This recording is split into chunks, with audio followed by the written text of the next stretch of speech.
Hola a todos, futuros colegas y apasionados del derecho. Bienvenidos a este repaso intensivo, un recurso de altísimo rendimiento que está diseñado específicamente para que arraséis en el examen final de Derecho Privado 3. Hoy nos toca destripar la unidad 4, los elementos de los contratos. Sabemos perfectamente que preparar un final exige estructura y muchísimo foco, así que vamos a trazar juntos el mapa cognitivo perfecto para dominar estos conceptos y asegurar el aprobado con nota. Vale, vamos a meternos de lleno en esto. Nuestra hoja de ruta de hoy es súper clara y se apoya en 4 pilares: objeto y causa, la forma del contrato, la prueba y, para rematar, un ejemplo práctico fundamental, el boleto de compraventa. Así que empezamos por el principio. Sección 1, objeto y causa, el mismísimo núcleo del contrato. A ver, antes de analizar cómo se plasma un acuerdo en papel o cómo se defiende ante un juez, es absolutamente imprescindible entender de qué trata. Y ojo, porque una trampa clasiquísima de examen es mezclar estos dos conceptos. Hay que separarlos con bisturí. El objeto responde siempre a la pregunta de ¿qué? Es decir, cuáles son los derechos y obligaciones concretas que nacen de ese acuerdo. Por el contrario, la causa responde al ¿por qué? ¿Cuál es el fin económico o jurídico que ha llevado a las partes a firmar? Mantenedlos bien separados en la cabeza. Y un recordatorio vital que no podéis olvidar. Según el artículo 282, la causa siempre se presume, aunque no esté escrita expresamente en el contrato. Ahora bien, es interesantísimo ver cómo la doctrina marca los límites de nuestra libertad para contratar, es decir, lo que nunca puede ser objeto de un contrato. El orden público es intocable. Pensemos en un ejemplo brutal que sale en los manuales: una cirugía realizada por alguien sin licencia médica. Aunque el paciente sea adulto y firme un consentimiento larguísimo de su puño y letra, ese contrato es completamente nulo e ilícito. La regulación profesional es de orden público, punto. Y lo mismo pasa con hacer pactos sobre herencias futuras, o si intentamos alterar el régimen matrimonial saltándonos la ley. No se puede. Y tirando un poco más del hilo de los límites, hablemos de la causa. Ya dijimos que la causa se presume y no hay que redactarla. Vale, pero eso no significa que el derecho ampare cualquier motivo. Si las dos partes comparten un fin que es manifiestamente ilegal o contrario a la moral, el acuerdo se anula automáticamente. Esto lo dejan clarísimo los artículos 1013 y 1014. Básicamente, el Estado jamás va a prestar su fuerza coercitiva para respaldar un trato turbio. Pasamos a nuestro segundo pilar. Sección 2. Forma. ¿Libertad o solemnidad? Veamos cómo se materializa el acuerdo. A ver, el principio general del artículo 284 es la libertad de formas. Pero seamos realistas, en un examen de derecho privado no os van a preguntar por la regla general, van a ir a por las excepciones y las solemnidades. Esto es estructural.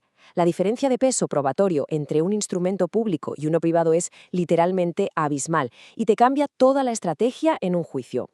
El instrumento público hace plena fe de lo que pasa ante el notario o escribano. Si el escribano certifica que vio cómo se entregaban 50.000 euros en ese momento, eso es prácticamente irrefutable. En cambio, en un instrumento privado, lo que dicen las partes es vulnerable. Si alguien lo impugna, vas a necesitar aportar pruebas adicionales. Tomad buena nota de esto, marcadlo en fluorescente, porque a los tribunales les fascina preguntar el artículo 1117. Dice con una rigidez absoluta que cualquier contrato que sirva para adquirir, modificar o extinguir derechos reales sobre inmuebles o incluso derechos litigiosos sobre ellos tiene que hacerse por escritura pública sí o sí.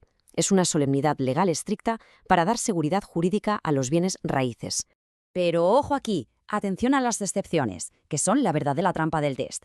Hay una excepción clarísima, ese artículo 1017, las subastas. Si adquieres los derechos sobre un inmueble en una subasta pública, ya sea judicial o administrativa, la escritura pública no hace falta.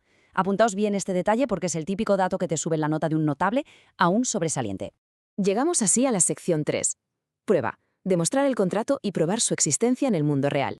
Ya sabemos qué es el contrato y en qué formato debe ir. Pero imaginaos el peor escenario. Hay bronca, hay conflicto y nos toca plantarnos delante de un juez para demostrar que el contrato existe y es válido.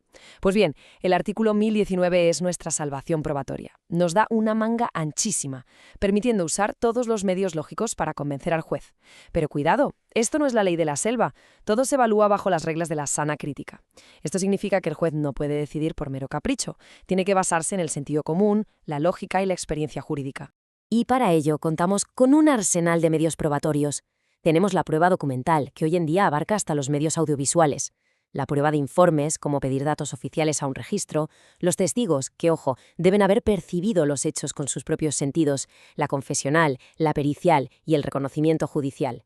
Un tip importantísimo para el examen. Si la costumbre es que un tipo de contrato se haga por escrito, pretender probarlo exclusivamente llevando testigos al juicio no va a ser suficiente. Vas a necesitar, como mínimo, un principio de prueba por escrito o demostrar que ya se empezó a ejecutar. Y entramos en la recta final.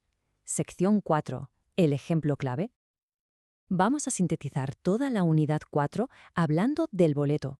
Para ver de verdad cómo encajan todas las piezas del objeto, la forma y la prueba, no hay mejor ejemplo que el famoso boleto de compraventa inmobiliaria. Es, sin duda, la figura más debatida. Y esto ilustra maravillosamente por qué el temario le da tanta importancia. El boleto funciona como el puente definitivo. Conecta esas negociaciones previas con la transferencia formal de la propiedad. Económicamente hablando, el trato ya está hecho, pero jurídicamente este contrato impone una obligación de hacer, concretamente, la obligación de otorgar la escritura pública más adelante.